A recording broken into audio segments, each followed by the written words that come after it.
I sat there while they read the will and gave me almost nothing. This is final, Tom said. Amy nodded. That's what Dad wanted. Something felt wrong. Then my phone buzzed. A bank alert. Account owner, me. And that's when. I didn't react.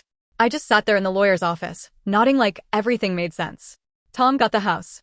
Amy got most of the money. I got a small fixed amount. No one questioned it. Not even for a second. Amy leaned toward me and whispered, "You got your part."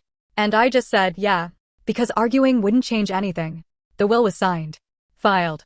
Final. And honestly, I wasn't surprised. I was the one who moved away. Built my life somewhere else. I wasn't there every day like they were. That's the story they believed. What they didn't see was everything else I handled. Bills. Accounts. Payments.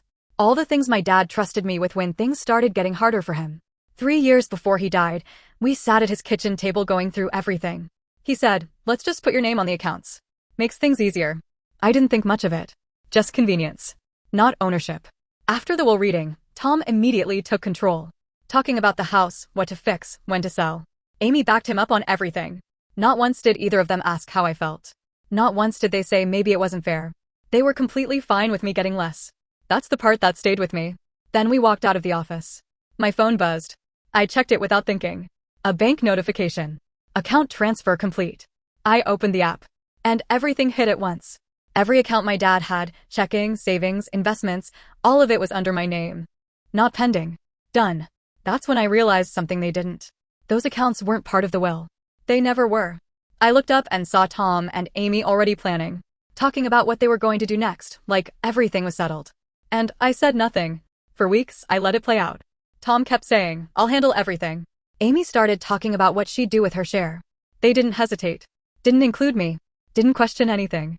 So I didn't correct them. Until the day we went to the bank. Tom walked in confident. Handed over the documents. Expected everything to transfer cleanly. The bank manager checked the system. Paused. Then said, "These accounts aren't part of the estate." Tom frowned. "What do you mean?" She turned the screen slightly. "They're joint accounts," she said. "They now belong to Sarah." Silence. Amy turned to me. "You knew?" I said, "Yeah." Tom's voice dropped. "You let us think we had it?" I looked at him and said, "You didn't ask." Now the house is still theirs. Everything in the will stayed the same. But the money? That was never part of it. We still talk. Not like before. Short calls. Careful words. And sometimes I wonder if staying quiet made me smart. Or just as bad as they think I am.